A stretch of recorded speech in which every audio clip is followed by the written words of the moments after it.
प्यारे बच्चों, SPJ classes पर आपका स्वागत है। बच्चों, आज मैं 9th क्लास के मैथमेटिक्स से एक्सरसाइज 1.3 के कुछ महत्वपूर्ण प्रश्नों को हल करवाऊंगा। तो चलिए देखते हैं। आज का प्रश्न है क्वेश्चन संख्या 1। Write the following in the decimal form and say what kind of decimal expansion each has. निम्नलिखित भिन्नों को दशमलव रूप में लिखिए और बताइए कि प्रत्येक का दशमलव किस प्रकार का है। तो बच्चों, हमें ये फ्रैक्शन दिया हुआ है जिसमें ऊपर की संख्या न्यूमरेटर होता है, न्यूमरेटर, और नीचे की संख्या डिनोमिनेटर होता है, जिसे हम अंश और हर कहते हैं। हमें अंश को हर से भाग देना होता है। तो हम ऊपर की संख्या को अंदर लिखते हैं और नीचे की संख्या को बाहर लिखते हैं, जिससे हमें भाग देना होता है। यहाँ पर हम देखते हैं कि 36 100 से छोटा है, इसलिए इसको भाग देना वैसे संभव नहीं है। इसलिए हम इसमें पहले जीरो लगा के और डेसिमल लगा के इसको 360 बना लेते हैं। अब हम देखते हैं कि ये संख्या 100 से बड़ी है। अब 360 को 100 से डिवाइड किया जा सकता है। तो हम देखते हैं 100 के टेबल में 3 बार जब पढ़ते हैं, 100 का टेबल 3 बार, 100 3 जा 300, तो यहाँ हमारा 300 आता है। फिर हम इसको माइनस करते हैं तो ये हमारा 60 आ जाता है। फिर हम यहाँ एक और जीरो लेते हैं और इस प्रकार से ये 6 बार में दोबारा 600 आ जाता है और नीचे अब हमारे पास कुछ भी नहीं बच जाता, अर्थात रिमाइंडर 0 हो जाता है। तो हम देखते हैं बच्चों, यहाँ पर हमारी संख्या पूरी तरह से कट चुकी है। तो हम यहाँ पर देखेंगे दशमलव का प्रसार शांत है।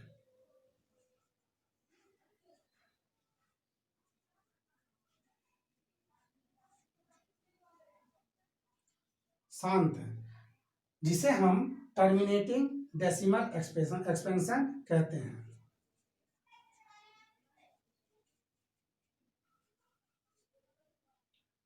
इसी प्रकार से हम जब क्वेश्चन संख्या सेकंड को देखते हैं, इसमें हमें 1 को डिवाइड करना पड़ेगा 11 से।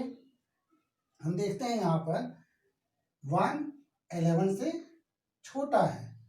अब हमें इससे बड़ी संख्या यहाँ 1 को बनाना होगा, जब ही हम उसे 11 से डिवाइड कर पाएंगे। तो बच्चों देखो, यहाँ पर हम पहले 0 और ये डेसिमल ले लेते हैं, तब हम यहाँ एक 0 लगाते हैं। लेकिन अभी भी ये 10 11 से छोटा है, इसलिए हमें एक और 0 लगाना होगा, इसलिए हम यहाँ पर भी एक 0 लगाएंगे। और अब हम देखते हैं 100 11 से बड़ी संख्या है।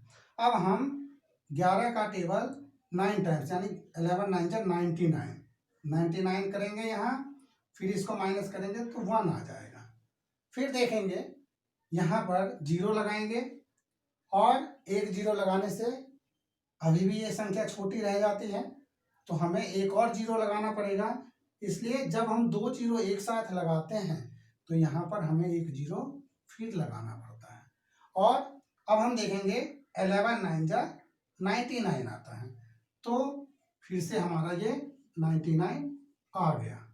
फिर हम माइनस करेंगे, फिर एक बच जाएगा। सेम इसी तरह का कंडीशन दोबारा आ गया। तो हम देख रहे हैं कि यहाँ पर ये हमारा 0.09090909 इस तरह से ये रिपीट होता रहेगा।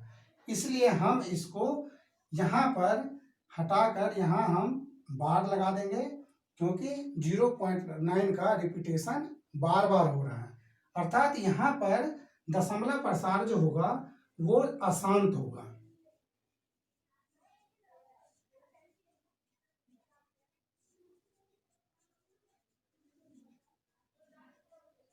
जिसे हम नॉन टर्मिनेटिंग डेसिमल एक्सपेंशन कहते हैं।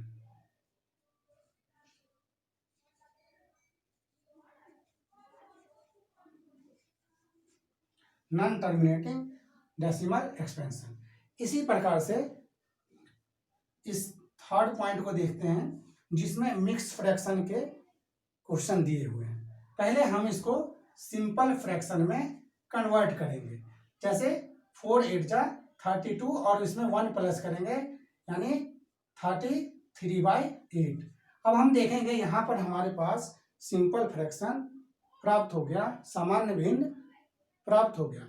अब इसमें हम दोबारा 33 को 33 को 8 से डिवाइड करेंगे। अब 8 4 जा 32, फिर जब हम माइनस करेंगे 1 आएगा, फिर यहाँ पर 0 लेंगे और यहाँ 8 1 जा 8 और यहाँ हम एक डेसिमल लगा देंगे क्योंकि 0 हमने अपनी तरफ से लिया है इसलिए हमें यहाँ डेसिमल लगाना पड़ेगा। अब हम 8 1 जा 8 ले रहे हैं, फिर 10 में से 8 माइनस करेंगे तो यहाँ 2 आ जाएगा। इसी प्रकार से यहाँ फिर एक 0 लेंगे और 8 2 जा 16 माइनस करेंगे 4 आ जाएगा।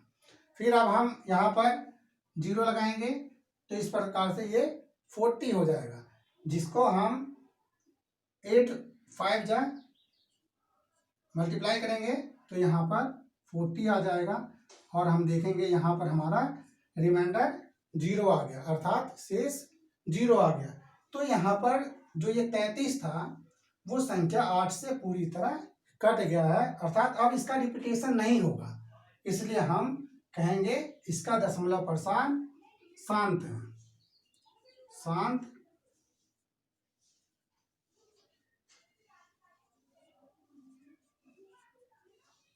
जिसे हम टर्मिनेटिंग डेसिमल एक्सप्रेशन कहते हैं।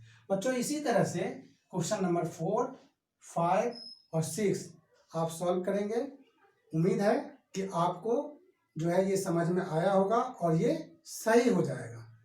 और यदि कोई दिक्कत रहती है तो आप कमेंट बॉक्स में डालेंगे, इसके साथ ही मैं आपको इसका सॉल्यूशन बताऊंगा। तो आप उम्मीद करते हैं कि आप इसे सॉल्व करेंगे।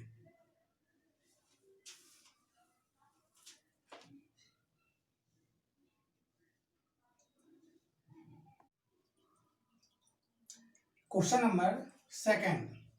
You know that 1/7 is equal to 0.142857। हम देखते हैं बच्चों कि इसके ऊपर ये बार लगा हुआ है। इसका मतलब ये है कि ये संख्या रिपीट हो रहा है बार बार।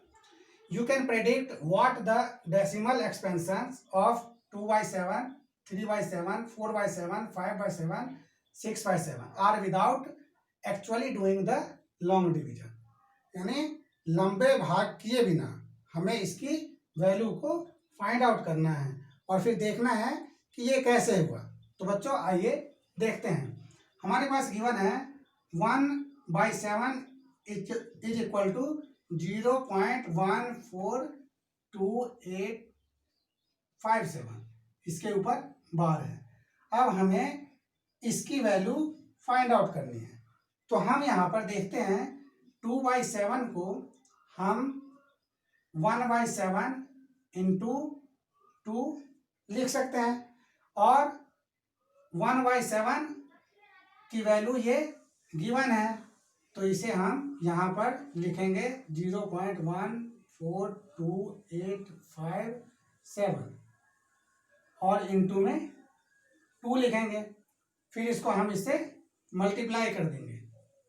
तो 2 सत्ते 14 का 4 हासिल 1, 2 पंचे 10 और 1 11 हासिल 1, 2 अट्ठे 16 और 1 17 हासिल 1, 2 दूनी 4 और 1 5, 2 चौके 8, 2 एकम 2, और इस तरह से ये हमारा 2.2/7 की वैल्यू आ गया। इसी तरह से हम 3/7 का मान भी निकालेंगे। 3/7 को भी हम 1/7 गुना 3 लिख सकते हैं, और यहाँ पर 1/7 का वैल्यू आपके पास दिया हुआ है, तो यहाँ पर हम फिर से लिख देंगे 0.14285 और इसको हम मल्टीप्लाई कर देंगे 3 से। तो चलिए देखते हैं इसको। 3 सत्ते 21 हासिल 2, 3 पंचे 15, 2 17 हासिल 1, 3 अट्ठे 24 और 1 25 हासिल 2, 3 दूनी 6 और 2 8, 3 चौके 12, 1 3 और 1 4। इस प्रकार से यहाँ पर हमें 3/7 का भी मान मिल गया। इसी प्रकार से बच्चों 4/7, 5/7 और 6/7 का भी मान आप निकालेंगे। प्रश्न संख्या 3, express the following in the form P/Q where P and Q are integers and Q is not equal to 0। तो बच्चों हम यहाँ देखते हैं क्वेश्चन नंबर 1 में कि ये हमारे जो पास जो संख्या है वो 0.6 है और उसके ऊपर बार लगा हुआ है। इसका मतलब ये हुआ कि ये जो संख्या है वो 0.6666 और इस तरह से अनंत है, अर्थात यहाँ पर 6 का रिपीटेशन है, इसलिए हमने इस नंबर्स को इस प्रकार दिखा रखा है। अब हम लेट कर लेते हैं कि लेट x इक्वल टू 0.6666। अब हम क्या करेंगे कि इसमें स्क्वायरिंग बोथ साइड करेंगे 10 से। जब डेसिमल के बाद पहला डिजिट रिपीट हो रहा हो तो वहां पर हम 10 से मल्टीप्लाई करेंगे। तो देखो multiply by 10 in both side.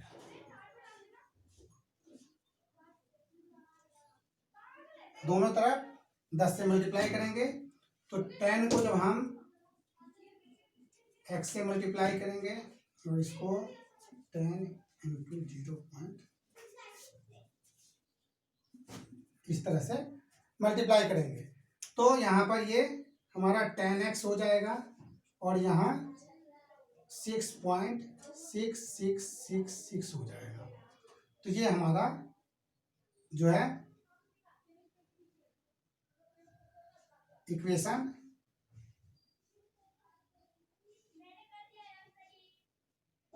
Second हो गया और ये हमारा इक्वेशन फर्स्ट है। यहाँ पर हम इक्वेशन फर्स्ट को इक्वेशन सेकंड में से घटा देंगे, तो सब्ट्रैक्ट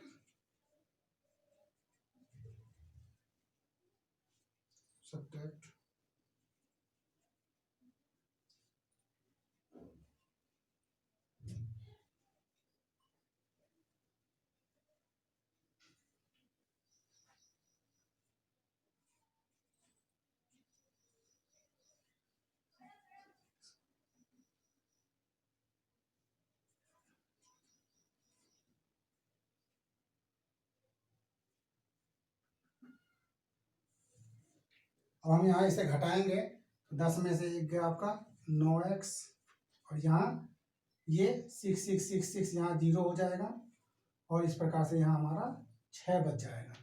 फिर हम इसको 9x equal to 6, x equal to 6/9 और इसको जब हम सॉर्ट करेंगे तो 3 2 जा 6 और 3 3 जा 9, x इक्वल टू 2/3 हो गया।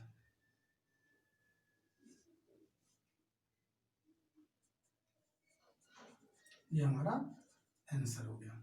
तो इसी तरह से अब हम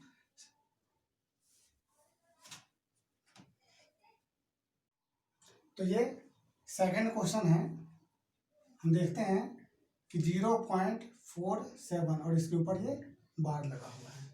इसका मतलब ये है कि यहाँ पर डेसिमल के बाद जो ये दूसरा डिजिट है 7, इसका रिपीटेशन हो रहा है, यानी कि 0.47777। अब हम इसको लेट कर लेते हैं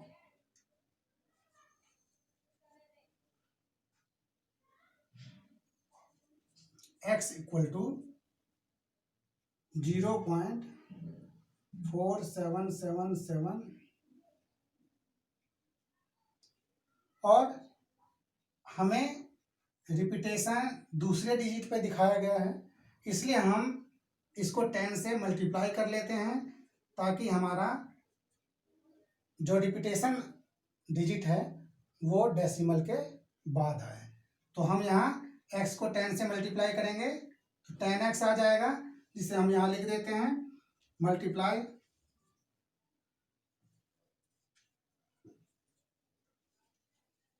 बाय 10 इन बोथ साइड।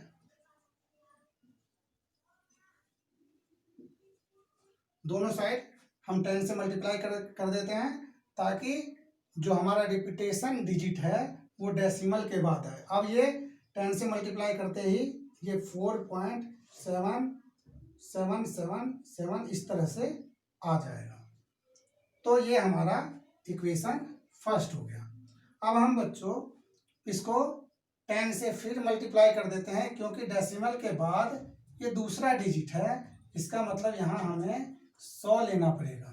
तो यहाँ हम इसको 10 से मल्टीप्लाई कर देते हैं दोनों साइड, तो ये हो जाएगा 10 इंटू 10x और यहाँ 10 इंटू 4.7777 इस तरह से। तो जब हमारा ये 100x आ जाएगा और ये 47.777 आ जाएगा, इस तरह से ये हमारा इक्वेशन सेकंड हो जाएगा। दोबारा हम इक्वेशन सब्ट्रैक्ट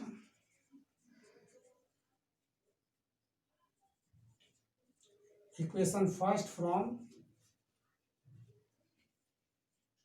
इक्वेशन सेकंड हम करेंगे यहाँ इक्वेशन फर्स्ट को सेकंड इक्वेशन से माइनस।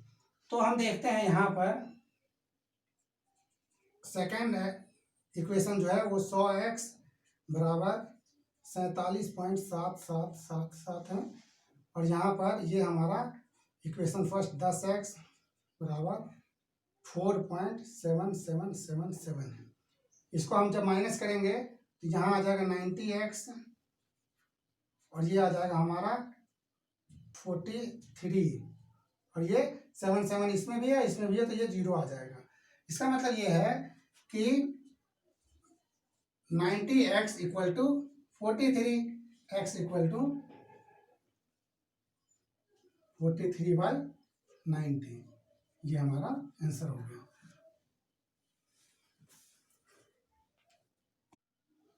अब है तीसरा क्वेश्चन, यहाँ हम देखते हैं 0.001 है, तो यहाँ पर 0.001 और इसके ऊपर बार लगा हुआ है, इसका मतलब यहाँ पर 3 डिजिट का रिपीटेशन हो रहा है।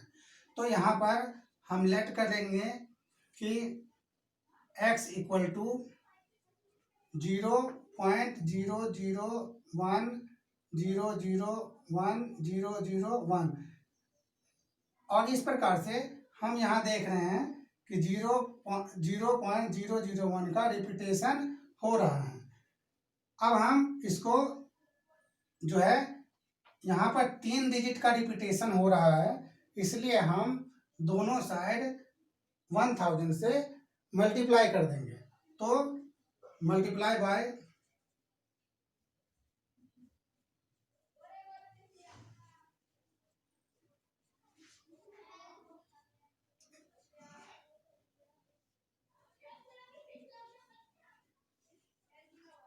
तो यहाँ पर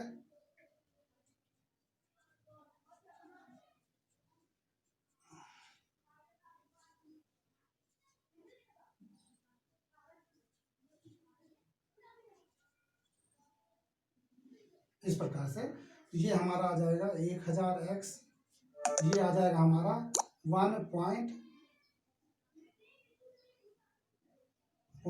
ये आ जाएगा हमारा 0, ये 3 डिजिट बाद चला जाएगा डेसिमल, तो ये आ जाएगा हमारा 1।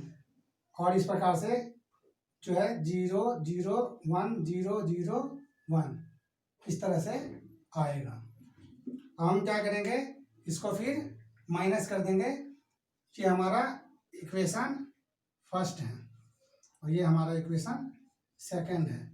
फर्स्ट को फिर इससे माइनस कर देंगे, तो यहाँ पर हम लिखेंगे x इक्वल टू 0.001 और इस तरह से हम देखेंगे। जब इसको माइनस करेंगे यहाँ, ये इक्वेशन आपका सेकंड है, तो ये आ जाएगा हमारा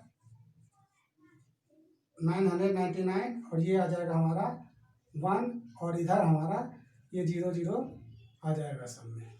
तो यहाँ पर इसका आंसर आ जाएगा 1/999। बच्चों, ये हमारा एक्सरसाइज 1.3 का पार्ट 1 वीडियो है और इससे अगले प्रश्न के लिए पार्ट 2 वीडियो आएगा। इसे भी आप देखना ना भूलें और यदि वीडियो पसंद आए तो इसे लाइक करें, सब्सक्राइब करें तथा दोस्तों को शेयर करें। धन्यवाद।